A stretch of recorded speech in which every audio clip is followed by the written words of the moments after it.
तो hey guys, कैसे हो आप सभी। Welcome back to my channel. अभी के अभी वीडियो को लाइक कर दो और चैनल को सब्सक्राइब हाई बटन को ऑन कर देना, जिससे आप हर पल का ज्यादा मजा ले सकेंगे। और हाँ, कमेंट करना मत भूलना। और अगर तुमने पिछले चैप्टर्स मिस कर दिए हैं तो कोई बात नहीं, चैनल पर प्लेलिस्ट अवेलेबल है, जाकर देख लो। और अगर देख चुके हो तो चलो बिना टाइम वेस्ट किए शुरू करते हैं आज का धमाकेदार एपिसोड।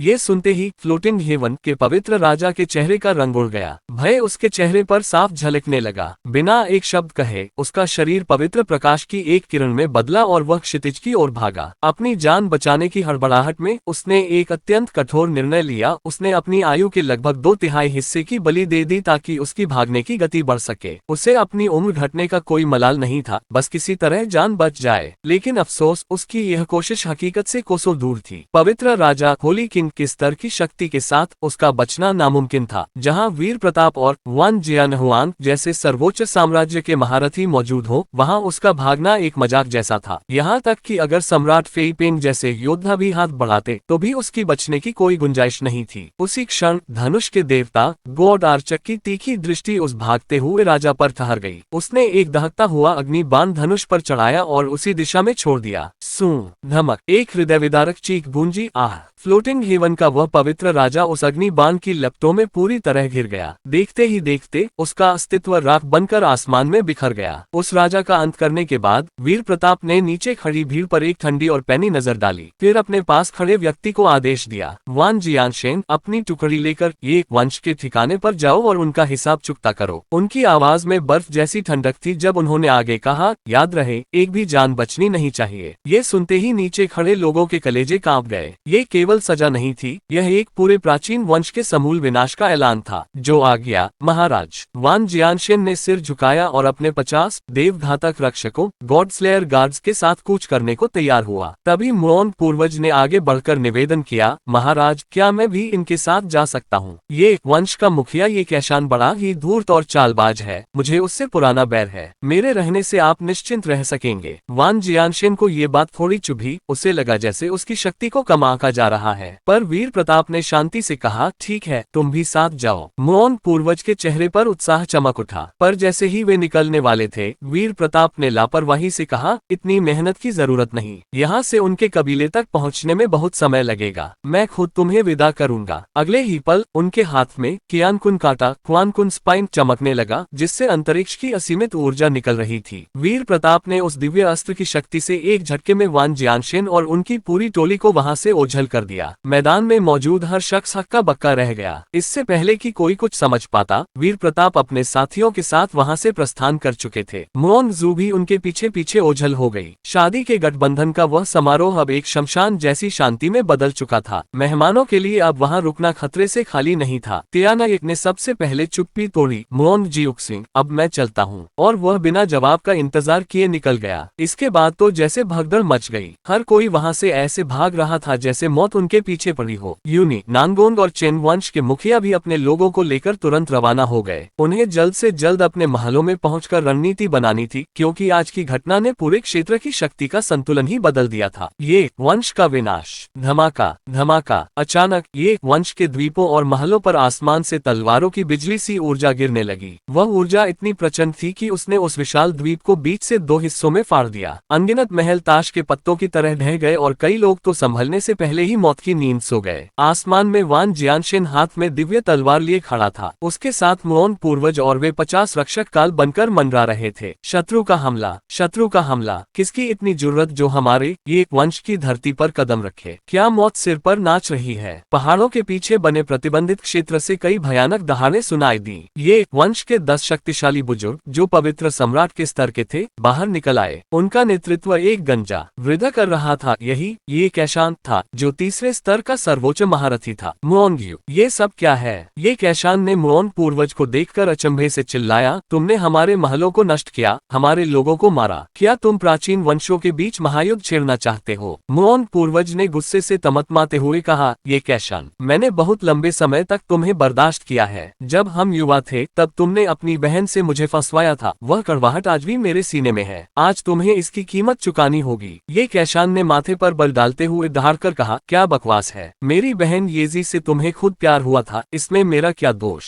धिक्कार है तुम पर। मुओन पूर्वज ने चिल्लाकर कहा, तुमने मेरे मदिरा के प्याले में कामोत्तेजक दवा मिलाई थी ताकि मैं अपनी मर्यादा खो दूं और मेरी शुद्ध यांग ऊर्जा का तप भंग हो जाए। तुम्हारी उसी साजिश की वजह से मेरी प्रगति रुक गई, वरना मैं आज कहां से कहां होता। आज तुम्हारे पूरे खानदान के विनाश का दिन है। मुओन पूर्वज के इस खुलासे से वहां मौजूद ये वंश के योद्धा भी सन्न रह गए। उन्हें अंदाजा नहीं था कि उनके मुखिया का अतीत इतना काला है। बकवास बंद करो, ये कैशान गुस्से से पागल हो उठा। अगर तुम में से किसी ने भी आगे कदम बढ़ाया तो यहाँ से जिंदा वापस नहीं जाओगे। सुरक्षा घेरा सक्रिय करो। जैसे ही ये वंश ने अपना सुरक्षा कवच तैयार किया, वान जियानशेन ने अपनी तलवार हवा में लहराई। उसके पीछे एक विशाल तलवार देवता की छाया उभरी जिसने पूरे आकाश को ढक लिया। एक तलवार पश्चिम से आती है और 9 प्रांतों को झुका देती है। वान जियानशेन ने अपनी पूरी शक्ति उस एक वार में झोंक दी। आसमान से चांदी जैसी सफेद रोशनी की 2 विशाल लहरें उठी जो तलवारों से बने ड्रैगन की तरह लग रही थी। उस प्रहार ने ये वंश के अभेद्य सुरक्षा कवच को सूखे पत्तों की तरह फाड़ दिया। ये कैशान को संभलने का मौका तक नहीं मिला। वह और उसके 10 महारथी उस प्रचंड ऊर्जा के सैलाब में तिनकों की तरह बह गए। जब रोशनी शांत हुई तो आसमान खाली था। ये कैशान और उसके दिग्गज राख हो चुके थे। नीचे मलबे में दबे हुए ये वंश के बचे कुचे शिष्य और बुजुर्ग फटी आंखों से यह मंजर देख रहे थे। उनकी चीखें आसमान को चीर रही थी। पूर्वज, नहीं, हमारे संरक्षक चले गए। चारों ओर केवल तबाही और मौत का सन्नाटा पसरा था। ये दृश्य देखकर मुओन पूर्वज की आंखें फटी की फटी रह गईं। उन्होंने जोर से थूक निगला, जैसे उन्हें अपनी ही आंखों पर यकीन न हो रहा हो। हे ईश्वर, क्या सच में वान जियानशेन इतना शक्तिशाली है? उनके मन में केवल यही विचार कौंध रहा था। साफ दिख रहा था कि जियानशेन की शक्ति का स्तर 3रे चरण में था, लेकिन उसका प्रहार किसी 5वें चरण के महारथी जैसा प्रचंड था। वह साधारण योद्धा नहीं बल्कि एक अद्भुत प्रतिभा का स्वामी था। इन्हें खत्म कर दो, ये वंश का एक भी प्राणी जीवित न बचे। वान जियानशेन की दहाड़ के साथ ही उसकी तलवार हवा में लहराई। उसके पीछे 50 देवघातक रक्षक यमदूतों की तरह टूट पड़े। मुओन पूर्वज भी अब और खड़े नहीं रह सके। बरसों का प्रतिशोध उनकी रगों में दौड़ रहा था। वे भी इस महायुद्ध में कूद पड़े। 2 दिग्गज योद्धाओं ने जब मिलकर प्रहार किया तो ये वंश के लड़ाके सूखी घास की तरह कटने लगे। वहाँ कोई मुकाबला नहीं था, केवल एक तरफा तबाही थी। इधर वीर प्रताप सबको लेकर वापस अपने साम्राज्य शून्य लोक वर्ल्ड किंगडम लौट आए। उन्होंने मुओन जू का हाथ थामा और सीधे अपने निजी कक्ष की ओर ले गए। द्वार बंद हुए और कहानी का एक नया अध्याय शुरू हुआ। 4 दिन बाद समंदर में उठा खौफ का तूफान। 4 दिनों के भीतर ही समंदर की लहरों के साथ ऐसी खबरें फैली कि सुनने वालों के कलेजे कांप गए। सुना तुमने? ये एक वंश जो सदियों से इस तट पर राज करता था, अब इतिहास की धूल बन चुका है। वीर प्रताप की तैयान सेना और मुओन वंश ने मिलकर उन्हें जड़ से उखाड़ फेंका है। लेकिन विनाश यही नहीं रुका था। पूर्वी प्राचीन पावन भूमि और बर्फ की चादर वाली पवित्र नगरी आइस क्लाउड होली डायनेस्टी का भी नामोनिशान मिटा दिया गया था। समंदर के हर कोने में, हर चौपाल पर बस यही चर्चा थी। तैयान साम्राज्य की शक्ति अकल्पनीय है। उन्होंने किसी को नहीं बख्शा, बूढ़े हो, बच्चे हो या स्त्रियां। जो सामने आया, मौत के घाट उतार दिया गया। लोग कह रहे हैं कि वीर प्रताप ने गुप्त रूप से 2 ऐसी सेनाएं तैयार की हैं जो साक्षात काल का रूप है। एक रक्त वर्षा सेना ब्लड रेन लीजन और दूसरी प्रलय सेना डिस्ट्रक्शन लीजन। चश्मदीदों की माने तो जब रक्त वर्षा सेना ने हमला किया तो पूरी नगरी पर खून की बारिश होने लगी। इस सेना के योद्धा उस लहू में भीगकर और भी शक्तिशाली हो जाते थे। उनके घाव अपने आप भर जाते और वे अमर योद्धाओं की तरह लड़ते थे। वहीं दूसरी ओर प्रलय सेना के हर सैनिक के भीतर से हजारों आसमानी बिजलियां कड़क रही थी। उन्होंने पूर्वी पावन भूमि के पहाड़ों को मिट्टी के ढेर में बदल दिया। हजारों शिष्यों की लाशें उन ढहते पहाड़ों के नीचे दफन हो गईं। अब पूरे भीतरी समंदर में जनरल फेई पेंग और सेनापति चोंगलू का आतंक था। वे वीर प्रताप के झंडे तले एक एक करके हर बड़ी शक्ति को घुटने टेकने पर मजबूर कर रहे थे। बादल समंदर संप्रदाय और मुओन वंश अब उनके सहायक बन चुके थे। ऐसा लग रहा था जैसे वीर प्रताप ने पूरे समंदर को एक सूत्र में बांधने का मन बना लिया है। अब विरोध कौन करेगा? महाराज वीर प्रताप ने तो केवल एक नजर भर देखने से एक वंश के मुखिया के प्राण हर लिए थे। उनकी ताकत और उनके हौसले के सामने खड़े होने की हिम्मत किसमें है? सत्य है, अगर दुनिया की कमान ऐसे शक्तिशाली सम्राट के हाथ में जाती है तो हमें स्वीकार है। पर यह किसने सोचा था कि कभी उत्तर से आने वाला कोई साम्राज्य पूरे समंदर पर अपनी विजय पताका फहराएगा? वाकई समय का पहिया कब घूम जाए कोई नहीं जानता। पूरे समंदर में बस एक ही नाम गूंज रहा था, वीर प्रताप, और उनकी बढ़ती ताकत ने आने वाले एक नए युग की आहट दे दी थी। मुओन जू के कक्ष से बाहर निकलते ही वीर प्रताप के चेहरे पर एक नई ताजगी और संतोष का भाव था। वे एक पल में अपनी जगह से ओझल हुए और दूसरे ही पल बगीचे के बीचों बीच प्रकट हो गए। वहाँ का नजारा बड़ा ही मनमोहक और घरेलू था। मेडुसा, सू बेजी, कियान शिनरो और हान वानिक्सियाग एक साथ बैठी थीं।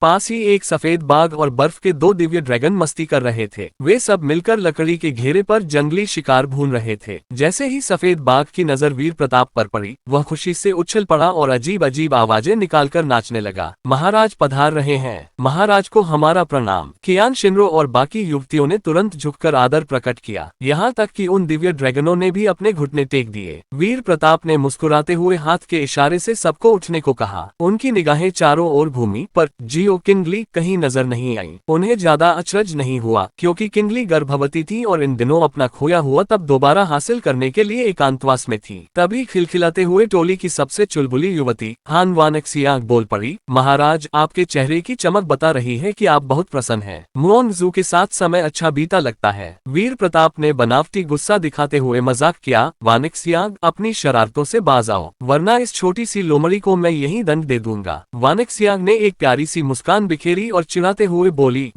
महाराज तो बस डराना जानते हैं। हंसी ठिठोली के बीच सफेद बाघ ने अपने पंजों से इशारा किया कि मांस भुन चुका है। वीर प्रताप अपनी रानियों के साथ भोजन का आनंद लेने बैठ गए। उसी समय जो शुवानकी अपने साथ शूबाई को लेकर वहां पहुंचे। महाराज, शूबाई अपनी जांच पूरी करके लौट आया है, जो शुवानकी ने सूचना दी। शूबाई ने घुटने टेक कर नमन किया, महाराज आपका सेवक उपस्थित है। वीर प्रताप ने भोजन का आखिरी निवाला खत्म किया और हाथ झाड़ते हुए पूछा, कहो शूबाई, क्या उस शून्य अमृत वर्ल्ड स्पिरिट लिक्विड का कुछ पता चला? शूबाई ने शर्मिंदगी से सिर झुका लिया, क्षमा करें महाराज, मैंने समंदर का कोना कोना छान मारा पर उस दिव्य अमृत का कहीं सुराग नहीं मिला। वीर प्रताप ने जुओ शुवानकी की ओर देखा, और ये वंश के खजाने का क्या वहाँ भी कुछ नहीं मिला? नहीं महाराज, हमने उनका पूरा तहखाना खाली कर दिया, पर वह अमृत वहाँ भी नहीं था। जुओ शुवानकी ने सिर हिलाते हुए जवाब दिया। वीर प्रताप के माथे पर चिंता की लकीरें उभरी। उन्हें अंदाजा नहीं था कि यह अमृत ढूंढना इतना कठिन होगा, पर उन्होंने तुरंत खुद को संभाला और लापरवाही से हाथ हिलाकर कहा, कोई बात नहीं, जनरल फेई पेन की सेना भीतरी समंदर को फतह करने ही वाली है। एक बार जब हम भीतरी समंदर पर पूरी तरह कब्जा कर लेंगे, तो हम गहरे समंदर के पुराने खानदानों की तिजोरियां पलट देंगे। नामुमकिन है कि वह हमें न मिले। इसके बाद वीर प्रताप ने शूबाई पर अपनी दैवीय शक्ति का प्रयोग किया, जिससे शूबाई का तप रातों रात बढ़कर पवित्र सम्राट होली एम्परर के स्तर तक पहुंच गया। शूबाई इस अपार कृपा से गदगद हो उठा और कृतज्ञता में रोने जैसा हो गया। तभी वीर प्रताप ने उसके कान में एक अत्यंत गुप्त और महत्वपूर्ण मिशन सौंपा। शूबाई ने आदेश शिरोधार्य किया और तुरंत भूत राजा संप्रदाय घोस्ट किंग सेक्ट की ओर रवाना हो गया। भीतरी समंदर पर विजय। अभी 3 दिन भी नहीं बीते थे कि गहरे समंदर से एक ऐसी खबर आई जिसने पूरे क्षेत्र में खलबली मचा दी। वीर प्रताप की सेनाओं ने अपनी अटूट शक्ति के बल पर भीतरी समंदर के हर छोटे बड़े राज्य और किले को जीत लिया था। अब भीतरी समंदर पर पूरी तरह से तैयार साम्राज्य का परचम लहरा रहा था। भूत राजा संप्रदाय, रक्त राजा संप्रदाय और दुष्ट राजा संप्रदाय जैसे भयानक और शक्तिशाली गुट, जो कभी किसी के आगे नहीं झुके थे, उन्होंने वीर प्रताप का नाम सुनते ही बिना एक भी तलवार चलाए आत्मसमर्पण कर दिया। उन्होंने लड़ना तो दूर, विरोध करने की हिम्मत तक नहीं की और स्वेच्छा से महाराज वीर प्रताप की अधीनता स्वीकार कर ली। भीतरी समंदर अब इतिहास बन चुका था और वीर प्रताप की नजरें अब गहरे समंदर की उन गहराइयों पर थी जहां अभी भी पुराने दुश्मन छिपे बैठे थे। महल के भीतर एक भव्य सिंहासन पर वीर प्रताप विराजमान थे और वान जियानशिन को भविष्य की योजनाओं के बारे में विस्तार से समझा रहे थे। तभी उनके अंतर्मन में एक दैवीय गूंज सुनाई दी, मानो स्वयं ब्रह्मांड उन्हें बधाई दे रहा हो। बधाई हो महाराज, आपके सेनापति फेई पेंग चोंगलू और उनके योद्धाओं ने भीतरी समंदर को पूरी तरह फतह कर लिया है। आपके यश और प्रतिष्ठा में 30,000 अंकों की भारी वृद्धि हुई है। तंत्र सिस्टम सूचना तैयार साम्राज्य का कुल प्रतिष्ठा मूल्य अब 75,320 तक पहुंच गया है। आपको महाप्रतिष्ठा उपहार और मिश्रित उपलब्धि पुरस्कार प्रदान किए गए हैं। कृपया अपने भंडार में इनकी जांच करें। इस बार वीर प्रताप के चेहरे पर कोई हैरानी नहीं थी। वे मानसिक रूप से इस जीत और पुरस्कार के लिए तैयार थे। उन्होंने मन ही मन आदेश दिया, देर किस बात की, सारे उपहार अभी खोल दिए जाएं। उपहार खोले जा रहे हैं, धैर्य रखें। चमत्कार महाराज, आपको 30 असीमित तप संवर्धन कार्ड प्राप्त हुए हैं। साथ ही सभी सदस्यों के लिए 10 सामूहिक सुधार अवसर और फेई पेंग, दान चेन, चोंगलू व वान जियानशिन जैसे दिग्गजों के लिए उच्च स्तरीय सुधार कार्ड मिले हैं। ये सुनते ही वीर प्रताप की आंखों में चमक आ गई। उन्होंने उत्सुकता से पूछा, ये उच्च स्तरीय सुधार कार्ड भला क्या बला है? महाराज, ये कार्ड किसी भी पात्र की समग्र क्षमताओं को कई गुना बढ़ा देता है। और एक बड़ी खुशखबरी, चूंकि आपका स्वयं का तप सर्वोच्च साम्राज्य सुप्रीम रेल्म तक पहुंच चुका है, अब आप अपने योद्धाओं को कहीं से भी कभी भी दूर बैठे ही शक्तिशाली बना सकते हैं। अब उन्हें बार बार पास बुलाने की जरूरत नहीं। ये सुनकर वीर प्रताप गदगद हो उठे। अद्भुत,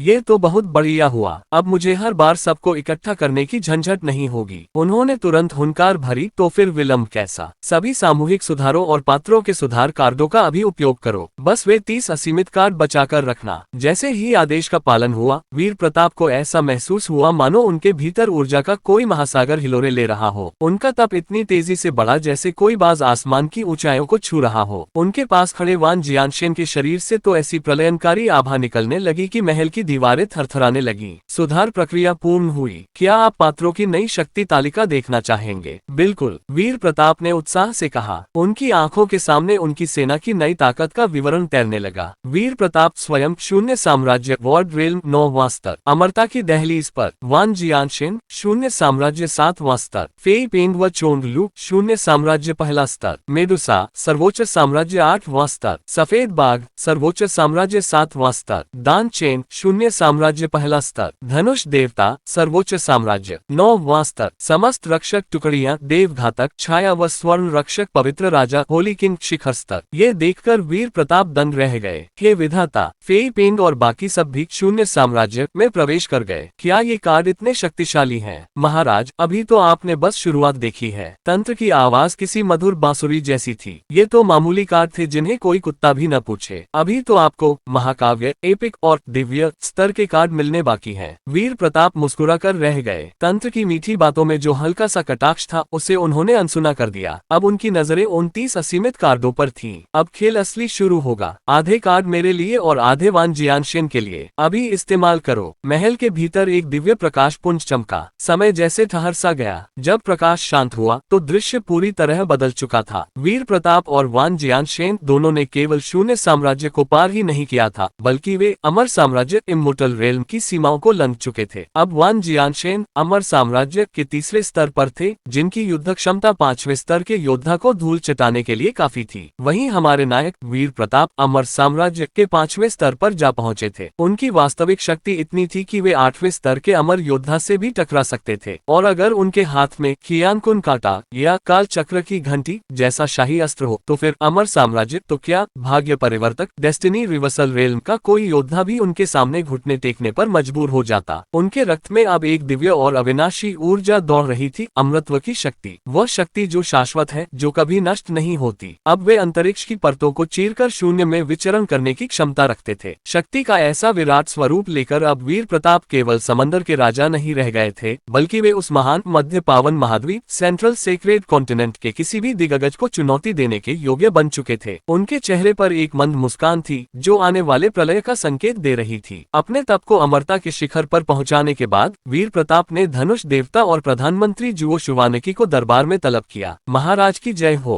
उन दोनों ने भीतर आते ही सिर झुकाकर अभिवादन किया। वीर प्रताप ने गंभीर स्वर में आदेश दिया, तुम दोनों को यहाँ एक विशेष कार्य के लिए बुलाया गया है। धनुष देवता, तुम समंदर की उन गहराइयों में जाओ जहाँ चंद्र मर्दन दुष्ट हाथी मून ट्रेडिंग एविल एलिफेंट का बसेरा है। उसका वध करो और उसका मस्तक मेरे पास लेकर आओ। जुओ शुवानकी, तुम वान जियानशेन के साथ स्वर्ण ड्रैगन वंश गोल्डन ड्रैगन क्लैन की ओर प्रस्थान करो। उनसे स्वर्ण ड्रैगन के रक्त का सार प्राप्त करना है। साथ ही उन्हें साफ कह देना, या तो हमारी अधीनता स्वीकार करे या समूल विनाश के लिए तैयार रहें। यह आदेश सुनते ही तीनों योद्धा वहां से निकल पड़े। दरअसल उस दुष्ट हाथी का अंत करना वीर प्रताप ने मुओंगजू से किया एक पुराना वादा था, जिसे वे भूले नहीं थे। और जहाँ तक धनुष देवता की शक्ति का सवाल था, जो अब सर्वोच्च साम्राज्य के 9वें स्तर पर थे, उनके लिए उस हाथी का वध करना बाएं हाथ का खेल था। इसके पश्चात वीर प्रताप ने अपनी सभी रानियों को एक सभा में एकत्र किया। उन्होंने भंडार से असीमित तप संवर्धन कार्ड निकाले। सू बेजी और जियो किंगली तो अब इस चमत्कार की आदी हो चुकी थी, पर मुओंगजू के लिए ये सब जादू जैसा था। वह फटी आंखों से अपने सम्राट को देख रही थी। वीर प्रताप ने पहले मुओंगजू को पवित्र सम्राट बनाया और फिर बाकी रानियों पर भी अपनी कृपा बरसाई। देखते ही देखते महल की फिजा बदल गई। जियो किंगली का तप सर्वोच्च साम्राज्य के 5वें स्तर पर पहुंच गया। सू बेजी, कियान शिनरो, हान वानिक्सियांग और मुओंगजू, ये चारों अब पवित्र सम्राट के 7वें स्तर की महाशक्तिशाली योद्धा बन चुकी थी।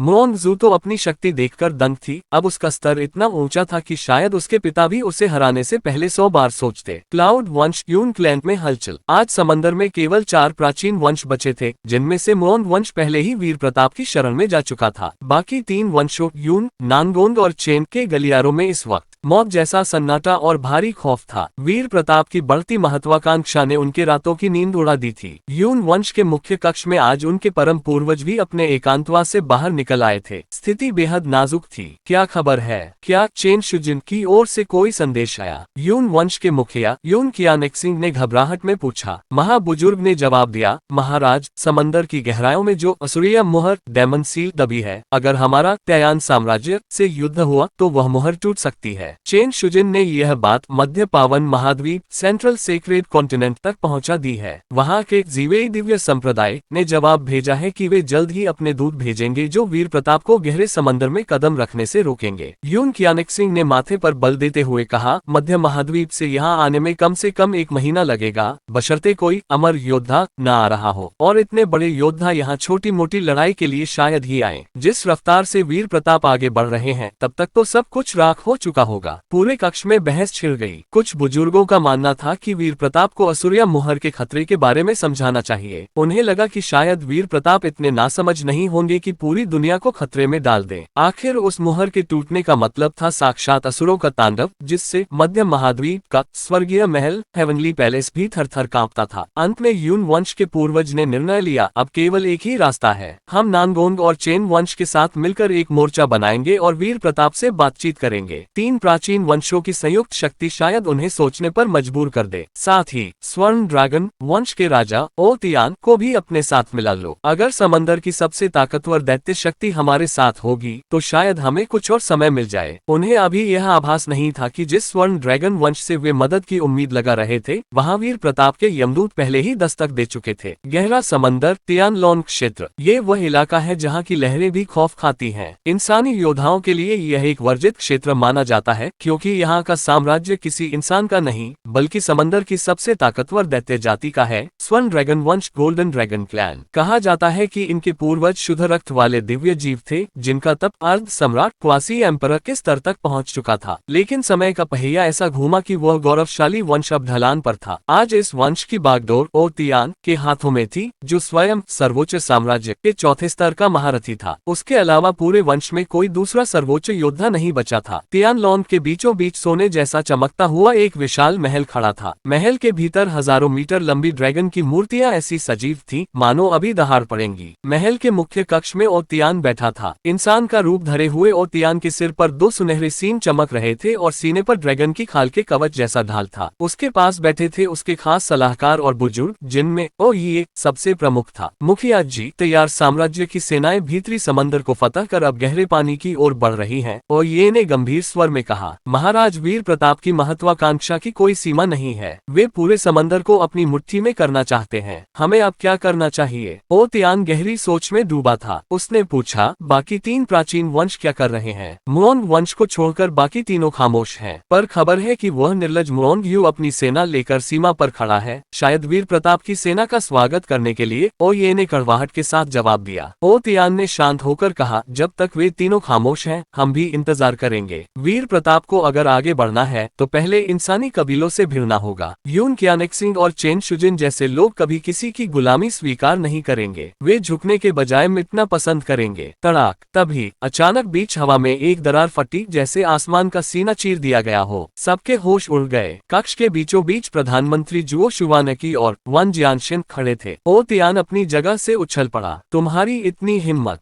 स्वर्ण ड्रैगन के योद्धा दहाड़े, कौन हो तुम? हमारे महल में बिना अनुमति घुसने की जुर्रत कैसे की? क्या अपनी जान से हाथ धोना चाहते हो? जुओ शुवानकी ने अपना सीना तानकर बड़े गर्व से कहा, हम उसी तैयार साम्राज्य के दूत हैं जिसकी चर्चा तुम अभी कर रहे थे। मैं इस साम्राज्य का प्रधानमंत्री जुओ शुवानकी हूँ और मेरे साथ खड़े हैं हमारे तलवार देवता, जिन्होंने अकेले ही उस ये वंश का नामो निशान मिटा दिया था। ये सुनते ही पूरे कक्ष में सन्नाटा पसर गया। ड्रैगन योद्धाओं के चेहरे पर खौफ की लहर दौड़ गई। ओ तियान को खतरे का आभास हो गया था, फिर भी उसने शिष्टता दिखाते हुए पूछा, आप दोनों यहाँ किस प्रयोजन से पधारे हैं? जुओ शुवानकी ने बिना किसी लाग लपेट के सीधे शब्दों में कहा, मुखिया ओ तियान, हमारे महाराज वीर प्रताप आपके और आपके वंश के पराक्रम का सम्मान करते हैं, इसीलिए उन्होंने एक विशेष शाही फरमान जारी किया है। उसने अपनी आवाज को और भारी करते हुए ऐलान किया, आज से स्वर्ण ड्रैगन वंश तैयार साम्राज्य का एक अधीन राज्य होगा। अब से आपकी पूरी शक्ति महाराज वीर प्रताप की सेवा में समर्पित होगी। कहिए मुखिया, इस शाही आदेश पर आपका क्या विचार है? जुओ शुवानकी के भीतर एक अजीब सा रोमांच था। एक पवित्र सम्राट होकर सर्वोच्च साम्राज्य के मुखिया के सामने इस तरह धौंस जमाना, उसे ऐसा लग रहा था मानो वह किसी फिल्म का सबसे बड़ा खलनायक बन गया हो। आखिर उसके पीछे वान जियानशेन जैसा पहाड़ खड़ा था। ड्रैगन योद्धाओं के चेहरे पर पहले अचरज और फिर गुस्सा उभरा। उन्हें समझ नहीं आ रहा था कि वीर प्रताप ने सबसे पहले उन्हें ही क्यों चुना। ओ तियान खामोश था, उसके मन में उथल पुथल मची थी। अगर वह अधीनता स्वीकार करता है तो उसे हमेशा वीर प्रताप के इशारों पर नाचना होगा, और अगर मना करता है तो सामने खड़ा तलवार देवता मौत का दूसरा नाम था। मुखिया जी, हम झुक नहीं सकते। अगर हम दब गए तो अपने पूर्वजों को क्या मुंह दिखाएंगे? ओ ये ने चुपके से ओ तियान के कान में कहा। ओ तियान का चेहरा सख्त हो गया। ठीक है, हम लड़कर मरना पसंद करेंगे पर झुकेंगे नहीं। मुझे नहीं लगता कि यह तलवार देवता हमारे ही घर में हमारा कुछ बिगाड़ पाएगा। जैसे ही ओ तियान हमला करने के लिए बढ़ा, वान जियानशेन ने अपनी आंखें हल्की सी मूंदी। उसने अपने अमर साम्राज्य इमोर्टल रेल की शक्ति का केवल एक अंश बाहर निकाला। धमाका! अचानक पूरे महल पर एक ऐसा बोझ पड़ा जैसे कोई पहाड़ टूटकर गिर गया हो। वह दबाव इतना भयानक था कि स्वर्ण ड्रैगन वंश के सारे योद्धा, जिनमें ओ तियान भी शामिल था, चीख भी नहीं पाए और अपने आप घुटनों के बल जमीन पर आ गिरे। ओ तियान का शरीर कांपने लगा। पैरों के अंगूठे से लेकर सिर की चोटी तक एक बर्फीली सिहरन दौड़ गई। ये शक्ति किसी साधारण सर्वोच्च योद्धा की नहीं थी, ये तो देवताओं जैसा खौफ था। ओ तियान और ओ ये दोनों थर थर कांपते हुए घुटनों के बल पड़े थे। उनके चेहरे का रंग सफेद पड़ चुका था और दिमाग चकरा रहा था। उनके मन में केवल एक ही गाली गूंज रही थी, किस बेवकूफ ने कहा था कि वान जियानशेन केवल सर्वोच्च साम्राज्य का योद्धा है? क्या ये दबाव, ये रूह कंपा देने वाली शक्ति किसी साधारण योद्धा की हो सकती है? ये शक्ति तो सर्वोच्च साम्राज्य से हजारों गुना अधिक प्रचंड थी। उनके पास विरोध करने की न तो हिम्मत बची थी, न ही कोई सामर्थ्य। ओ तियान के मन में एक ही विचार आया, बाल बाल बच गए। शुक्र है कि मैंने अभी तक कोई हाथ नहीं उठाया, वरना आज हमारे वंश का नाम मिट चुका होता। हमारा स्वर्ण ड्रैगन वंश तैयार, साम्राज्य के चरणों में झुकने को तैयार है। ओ तियान ने पलक झपकते ही अपना पासा पलट दिया। आज से हम महाराज वीर प्रताप के आदेशों का पालन करेंगे। महल में मौजूद बाकी बड़े ड्रैगन योद्धाओं ने भी चू तक नहीं की। आखिर जान है तो जहान है। वान जियानशेन के शरीर से निकलने वाली आभा इतनी भयानक थी कि वह पूरी धरती और आसमान को एक झटके में भस्म कर सकती थी। बहुत खूब, जुओ शुवानकी ने अपनी मूंछों पर ताव देते हुए कहा। समय को पहचानने वाला ही असली बुद्धिमान होता है। अब अपनी आत्माओं के द्वार खोल दो ताकि तलवार देवता तुम्हारी रूह पर अपनी छाप अंकित कर सके।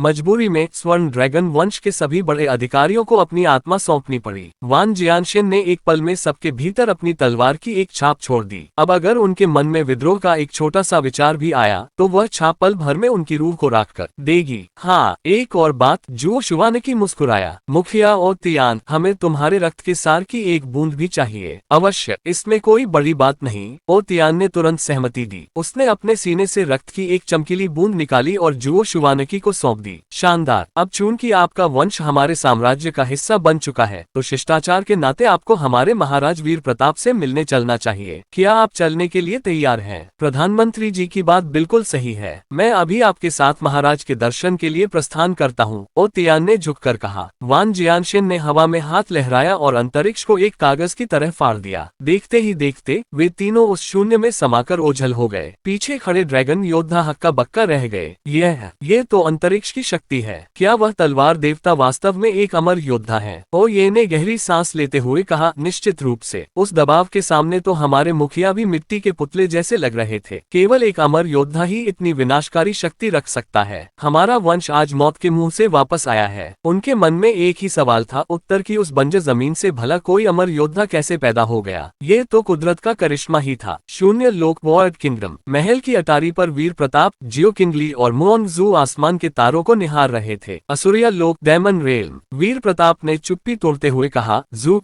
तुम मुओंग वंश की राजकुमारी हो, तुमने इस शक्ति के बारे में जरूर सुना होगा। मुओंग जू चौंक गई। महाराज, क्या आप वाकई असुरिया लोक के बारे में जानते हैं? मुझे ये जानकारी रक्त राजा संप्रदाय से मिली है, वीर प्रताप ने शांति से जवाब दिया। मुओंग जू को यकीन नहीं हो रहा था। उसने गहरी सांस ली और समझाना शुरू किया। महाराज, असुरिया लोक दरअसल एक पूरी तरह से अलग दुनिया है। वहाँ एक नई जाति रहती है जिसे असुर कहा जाता है। लेकिन यहाँ जो द्वार है वो असुर साम्राज्य की महज एक छोटी सी शाखा है जहाँ सम्राट स्तर के जीव नहीं रहते। जियो किंगली यह सुनकर राहत की सांस लेने लगी। अगर ये द्वार पूरे असुर साम्राज्य से जुड़ा होता तो ये प्रलय का संकेत होता। जूएर, थोड़ा विस्तार से समझाओ, मुझे तुम्हारी बातों ने उलझन में डाल दिया है। वीर प्रताप ने कहा। मुओंगजू ने गंभीर होते हुए कहा, महाराज, असुरिया लोक को समझने के लिए आपको पहले स्वर्गीय लोक हेवनली रेल्म के बारे में जानना होगा। क्या आप जानते हैं कि पिछली जिंदगी में मैं और जियो किंगली किस युग में सम्राट बनी थी? वीर प्रताप ने सिर हिला दिया। उसे बस इतना पता था कि वे दोनों पूर्व जन्म में सम्राट थी, पर वे कहां से थी ये रहस्य था। महाराज, हम दोनों का जन्म शाही प्रदेश इंपीरियल स्टेट में हुआ था, जो स्वर्गीय लोक के 5 मुख्य प्रदेशों में सबसे महान है। स्वर्गीय लोक 5 महाद्वीपों में बटा है, शाही, तलवार, शीत, छाया और रहस्य महाद्वीप। शाही महाद्वीप इन सब में श्रेष्ठ है और कलाओं का गढ़ है। आज के युग में बाकी चारों प्रदेशों में कोई महान सम्राट ग्रैंड एम्परर नहीं बचा है, केवल शाही प्रदेश में ही वे आज भी मौजूद हैं। लेकिन असुरिया लोक इन 5 महाद्वीपों का हिस्सा नहीं है। वह एक स्वतंत्र संसार है जो स्वर्गीय लोक से बिल्कुल अलग और घातक है। मुओंगजू की आवाज में एक अज्ञात डर था जो वीर प्रताप को सोचने पर मजबूर कर रहा था। दूसरी दुनिया, ये शब्द सुनते ही वीर प्रताप के माथे पर बल पड़ गए, जैसे कोई बहुत पुरानी और गहरी पहेली उनके सामने आ गई हो। विचारों के आवेग में उन्होंने अनजाने में पास खड़ी जियो किंगली का हाथ जोर से पकड़ लिया।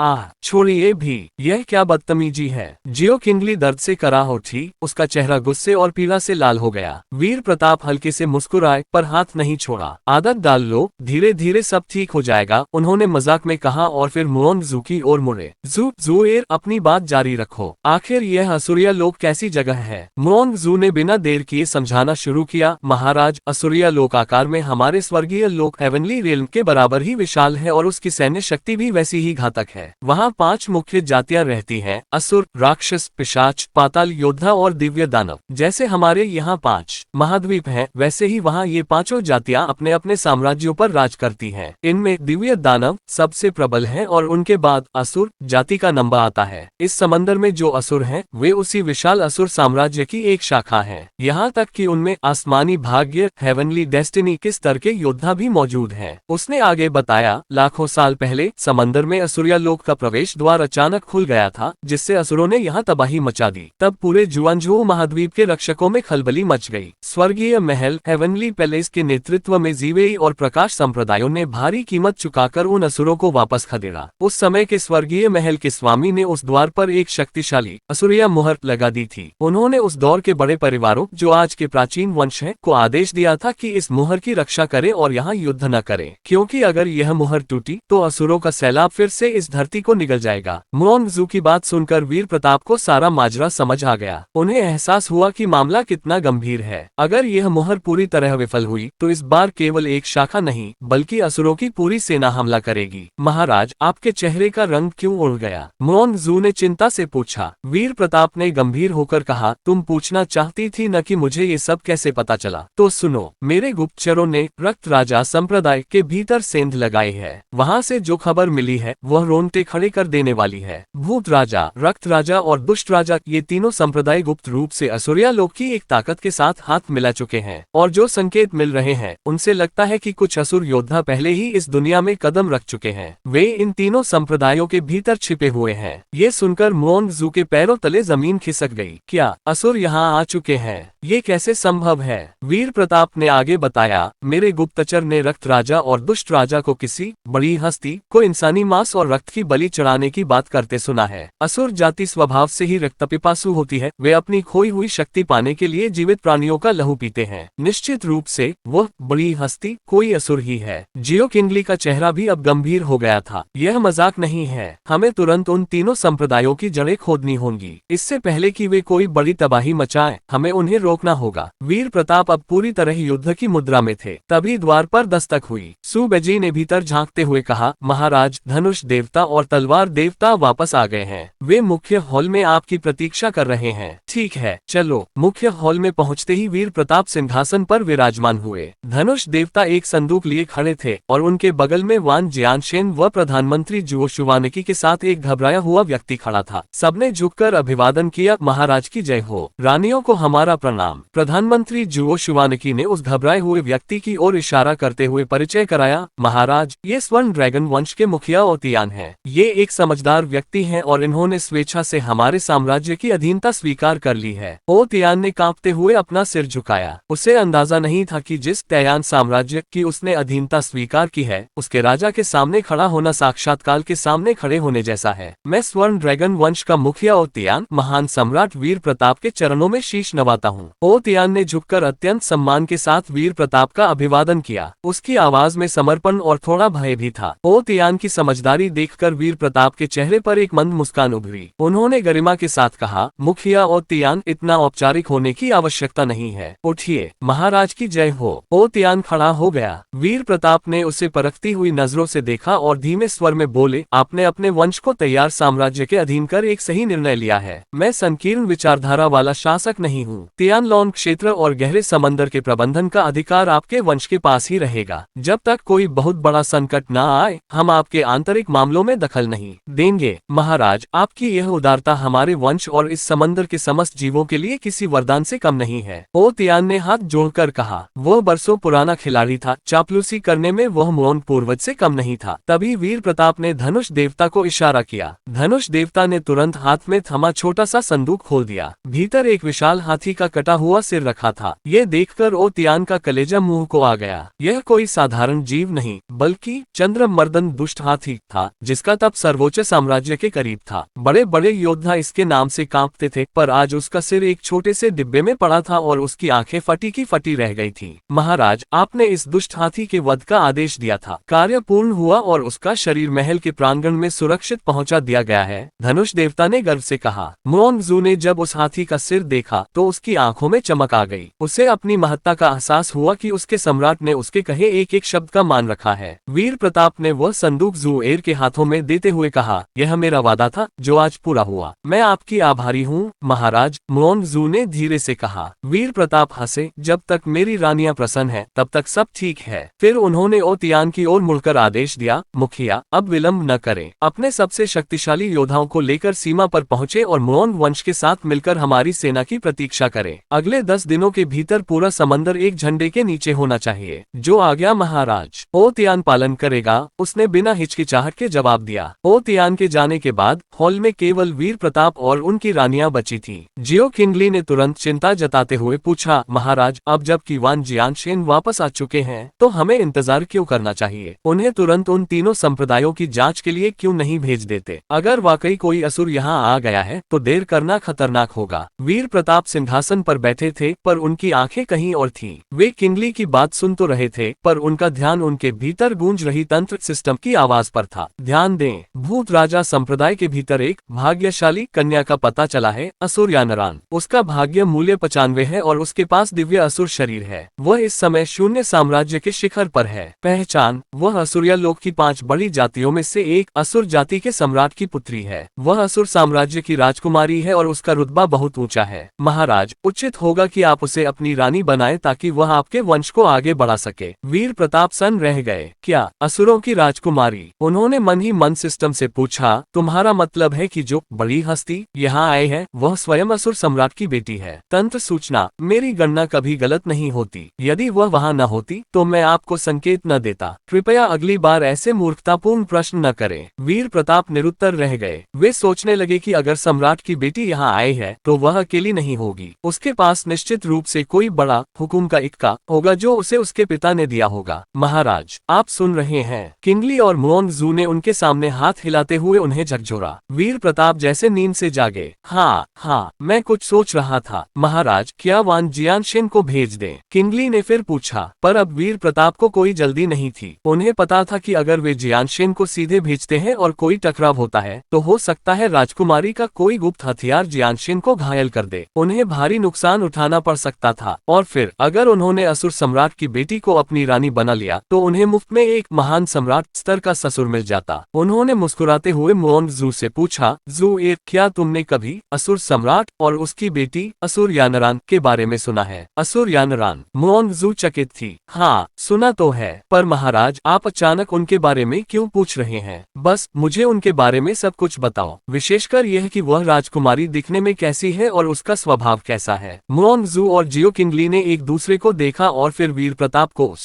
राजकुमारी और उसके पिता के बारे में विस्तार से बताना शुरू किया। सू बेजी भी बगल में बैठी बड़े ध्यान से सुन रही थी। उसे अंदाजा नहीं था कि ये दुनिया इतनी बड़ी और अद्भुत है। आज उसकी आंखों के सामने एक नया और रोमांचक संसार खुल रहा था। वीर प्रताप ने जियो किंगली और मुओंगजू से जो कुछ सुना, उसने उनके भीतर की हलचल को और बढ़ा दिया। ये साफ हो गया कि असुरिया लोक का वह असुर सम्राट कोई मामूली योद्धा नहीं, बल्कि पूरे ब्रह्मांड की दूसरी सबसे बड़ी शक्ति है। जब किंगली और जूएर अपने साम्राज्य के शिखर पर थी, तब भी वे उस असुर सम्राट के सामने टिक नहीं सकती थी। इसका सीधा मतलब ये था कि वह सम्राट स्वर्गीय लोक हेवनली रियल्म के करोड़ों योद्धाओं में श्रेष्ठ और अपराजय था, और उसकी बेटी असुर यानरान पूरे असुर साम्राज्य की सबसे अनमोल मणिक थी। वह न केवल बेपनाह हुस्न की मल्लिका थी, बल्कि उसकी चमक और सुंदरता के सामने संसार की बड़ी बड़ी सुंदरियां भी फीकी पड़ जाएं। ये सुनकर वीर प्रताप के मन में एक गहरा रोमांच जाग उठा। उनके भीतर का वह योद्धा और प्रेमी जाग गया जो हर नामुमकिन को मुमकिन करना जानता था। उन्होंने बहुत सोचा और तय किया कि अभी जल्दबाजी में कोई जोखिम नहीं लेंगे। पहले पूरे गहरे समंदर को एक झंडे के नीचे करेंगे और तंत्र सिस्टम से मिलने वाली बड़ी इनामों से अपनी शक्ति और बढ़ाएंगे। उसके बाद ही भूत राजा संप्रदाय पर धावा बोला जाएगा। उन्हें पता था कि असुर और इंसान सदियों से दुश्मन रहे हैं। अगर वे असुर राजकुमारी से विवाह करते हैं तो पूरे मध्य पावन महाद्वीप के दिग्गज उनके खिलाफ हो जाएंगे। पर वीर प्रताप के खून में ही चुनौती थी। अगर कोई मुसीबत ही न हो तो फिर लड़ने का मजा ही क्या। उन्होंने मन ही मन कहा, इस बार मैं इतिहास रचूंगा। स्वर्गीय लोक का पहला ऐसा सम्राट बनूंगा जो असुरों की राजकुमारी को अपनी रानी बनाएगा और एक नई संकर जाति को जन्म देगा। उन्होंने तुरंत हुक्म सुनाया, तलवार देवता और धनुष देवता, तुम दोनों अभी गुप्त रूप से रक्त राजा और दुष्ट राजा के ठिकानों पर जाओ। उनकी हर हरकत पर अपनी पैनी नजर रखो, पर याद रहे हमला नहीं करना है। बस खबर मुझ तक पहुंचाते रहो। उन्हें पता था कि राजकुमारी यानरान भूत राजा संप्रदाय में है। अगर वहां कोई बड़ा असुर योद्धा उससे बचाने आया भी तो भी बाकी दो संप्रदायों के पास उतनी बड़ी शक्ति नहीं होगी। इसीलिए उन्होंने अपने दो सबसे बड़े योद्धाओं को उन पर नजर रखने भेजा। साथ ही शूबाई पहले ही भेष बदलकर वहां घुस चुका था। जो आ गया महाराज। दोनों योद्धा हवा की गति से समंदर के भीतरी हिस्सों की ओर निकल पड़े। जब वे दोनों चले गए तो जियो किंगली ने, जो वीर प्रताप के दिल की हर धड़कन पहचानती थी, मुस्कुराते हुए पूछा, महाराज आपने अचानक असुर यानरान के बारे में इतना कुछ पूछा। क्या मेरा अंदाजा सही है कि वह जो असुर यहाँ आए हैं वह वही राजकुमारी है? वीर प्रताप खिलखिलाकर हंसे। उन्होंने किंगली की कमर में हाथ डालते हुए कहा, तुमसे कुछ भी छुपाना मुमकिन नहीं है। तुम मुझे मुझसे बेहतर जानती हो। हाँ, मेरा यकीन पक्का है कि वह राजकुमारी यानरान ही है और वह इस समय भूत राजा संप्रदाय में छिपी है। मुओंगजू चौंक गई। ये कैसे हो सकता है? क्या असुर सम्राट पागल हो गया है जो अपनी एकलौती बेटी को दुश्मनों के इलाके में भेज दिया? किंगली ने शांति से विश्लेषण किया, हो सकता है असुर सम्राट को पता ही न हो। यानरान अपनी बुद्धिमानी और खूबसूरती के लिए जितनी मशहूर है, उतनी ही अपनी जिद और निडरता के लिए भी जानी जाती है। वह अक्सर अपने पिता के फैसलों के खिलाफ जाती है। मुमकिन है कि वह सम्राट को बताए बिना अपनी मर्जी से यहाँ आ गई हो। मुओंगजू को भी यह बात तर्कसंगत लगी। तभी सू बेजी ने पूछा, महाराज तो आपका अगला कदम क्या होगा? क्या आप वाकई उस असुर राजकुमारी से टकराने की तैयारी कर रहे हैं? जियो किंगली ने शरारत से वीर प्रताप की ओर देखा और बोली, ये भी कोई पूछने की बात है? क्या तुमने महाराज के चेहरे की वह मुस्कान नहीं देखी? साफ है कि वे यानरान को बंदी बनाकर हमारे हरम का हिस्सा बनाना चाहते हैं और उसे हमारी नई बहन बनाना चाहते हैं, है न महाराज? हाँ हाँ हाँ, तुम तो अंतर्यामी हो गई हो। वीर प्रताप ने खुलकर स्वीकार किया। पर मुओंगजू के चेहरे पर चिंता की लकीरें थीं। लेकिन महाराज, वह एक असुर है। अगर दुनिया को पता चला कि आपने एक असुर से संबंध बनाए हैं तो वे सब मिलकर आप पर हमला कर देंगे। वीर प्रताप की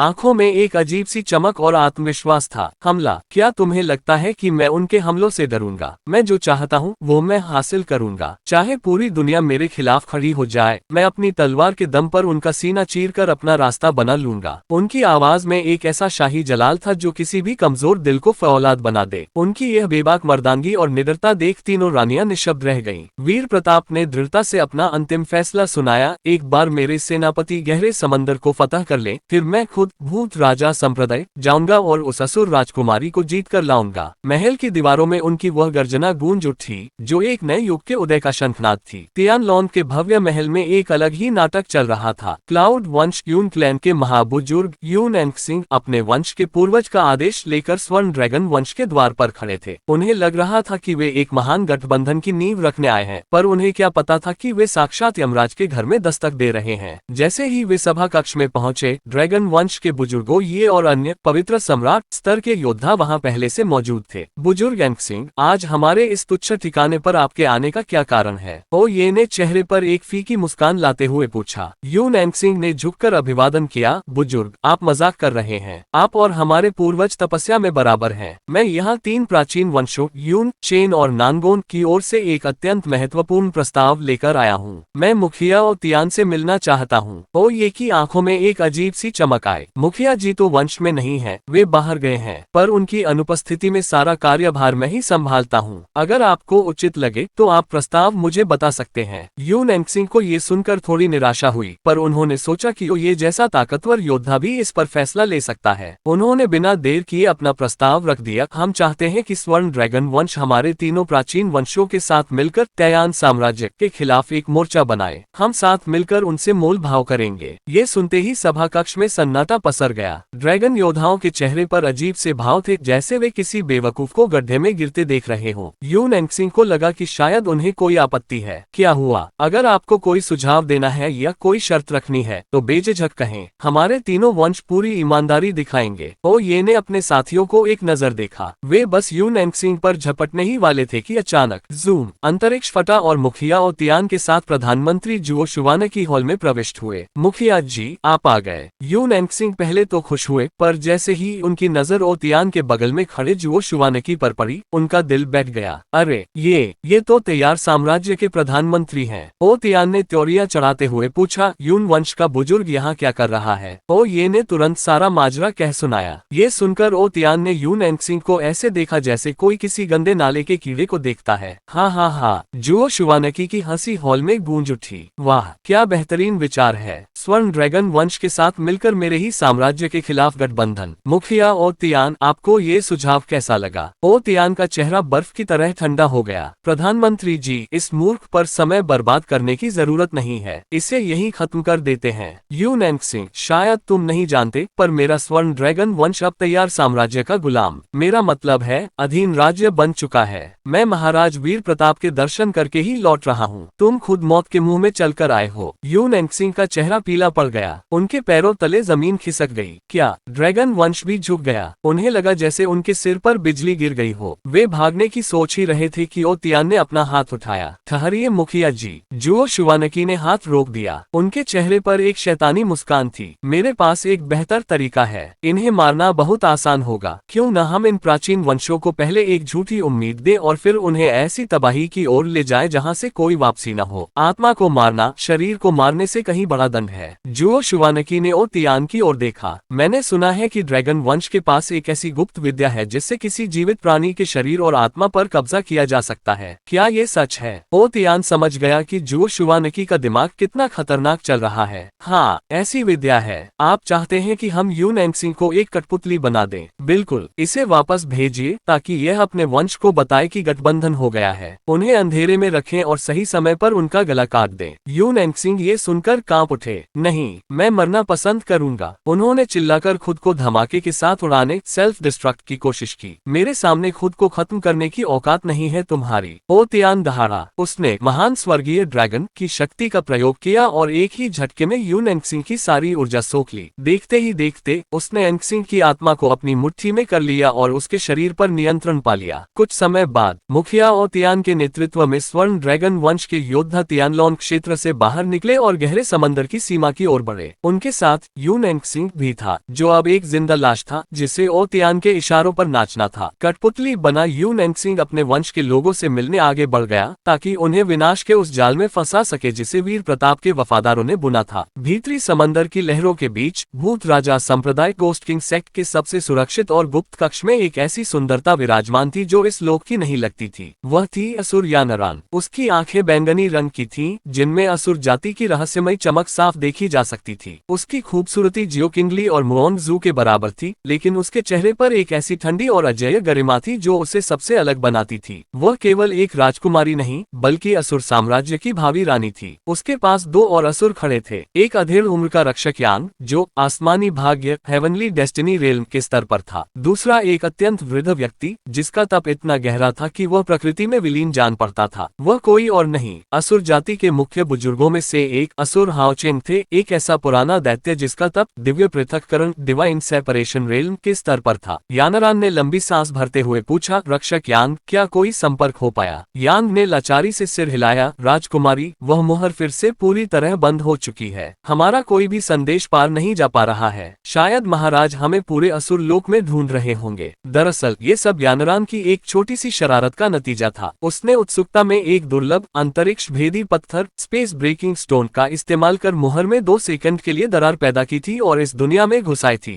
रक्षक यांग उसे बचाने के लिए पीछे कूदा और बुजुर्ग हाओ चेन राजकुमारी की सुरक्षा के लिए अपनी जान जोखिम में डालकर साथ चले आए। पर वह दरार इतनी जल्दी भर गई कि अब वे यहाँ कैद होकर रह गए थे। राजकुमारी, अब केवल एक ही रास्ता बचा है, बुजुर्ग हाओ चेन ने भारी आवाज में कहा। उस मुहर को बाहर से नहीं खोला जा सकता, उसे केवल ताजा मांस और लहू से तोड़ा जा सकता है। जब तक यहाँ बड़े पैमाने पर लाशों का ढेर नहीं लगेगा, वह मुहर कमजोर नहीं होगी। यही कारण था कि मध्य पावन महाद्वीप के दिग्गज डरते थे कि अगर समंदर में युद्ध हुआ तो उन लाशों से मिलने वाली ऊर्जा उस मुहर को पिघला देगी और असुर फिर से हमला कर देंगे। तभी भूत राजा झांग यंग ने कक्ष में प्रवेश किया और झुककर सूचना दी, राजकुमारी तैयार, साम्राज्य की सेना गहरे समंदर की ओर बढ़ रही है। प्राचीन वंश और स्वर्ण ड्रैगन वंश के लोग सीमा पर इकट्ठा हो रहे हैं। ऐसा लगता है कि वे शांति वार्ता करने वाले हैं ताकि युद्ध टल जाए और मुहर सुरक्षित रहे। क्या हमें कुछ करना चाहिए? असुर हाओ चेन के चेहरे पर कोई भाव नहीं आया। उनके लिए ये इंसान चींटियों के समान थे। अगर उन्हें मध्य महाद्वीप के उन पुराने राक्षसों जो लाखों सालों से जीवित हैं और सम्राट बनने के करीब हैं का डर न होता तो वे आधे दिन में पूरे समंदर को शमशान बना देते। पर वे जानते थे कि अगर उन्होंने अपनी शक्ति का एक अंश भी दिखाया तो वे दिग्गज योद्धा हजारों मील दूर से उन्हें सूंघ लेंगे और एक पल में यहाँ प्रकट हो जाएंगे। यानरान ने शांत स्वर में कहा, इन तुच्छ झगड़ों की चिंता मत करो। वे चाहे जितनी वार्ता कर लें, उससे कोई फर्क नहीं पड़ेगा। असुरिया लोक का द्वार यहाँ से बहुत दूर है, ये लाशें वहाँ तक नहीं पहुँचेंगी। तुम बस रक्त राजा और दुष्ट राजा से कहो कि वे और अधिक मांस और रक्त इकट्ठा करना शुरू करें। और हाँ, झांग यंग, घबराओ मत। जैसे ही मुहर टूटेगी और हमारी सेना आएगी, मैं वादा करती हूँ कि तुम्हारी बेटी का बदला लेने के लिए मैं खुद वीर प्रताप का सिर काटकर तुम्हें दूंगी। भूत राजा कृतज्ञता के साथ बाहर निकल गया। जैसे ही वह गया, रक्षक यांग ने घृणा से कहा, ये झांग यंग समझता है कि हम मूर्ख हैं। वह बस इन युद्धों का फायदा उठाकर अपना खजाना भरना चाहता है। कितनी छोटी सोच है इसकी। वह हमेशा से लालची और पाखंडी रहा है। यानरान ने बेरुखी से कहा, उसका इस्तेमाल तब तक करो जब तक वह काम का है। जिस दिन उसकी जरूरत खत्म होगी, उसे कचरे की तरह फेंक दिया जाएगा। यानरान की आंखों में अब एक नई चमक थी। उसे इस नई दुनिया में वीर प्रताप के चर्चे सुनकर बहुत कौतूहल हो रहा था। वह देखना चाहती थी कि आखिर वह इंसान कौन है जिसने पूरे समंदर में इतनी खलबली मचा रखी है। उसे क्या पता था कि वह इंसान पहले ही उसे अपनी रानी बनाने का मन बना चुका है। तो चलिए दोस्तों, आज के लिए बस इतना ही। अगर आपको यह वीडियो अच्छी लगी हो और आप इसके नए एपिसोड जल्दी देखना चाहते हो तो लाइक करें, चैनल को सब्सक्राइब करें और कमेंट में कुछ भी लिख दें। तो चलिए दोस्तों, वीडियो यहीं खत्म करते हैं।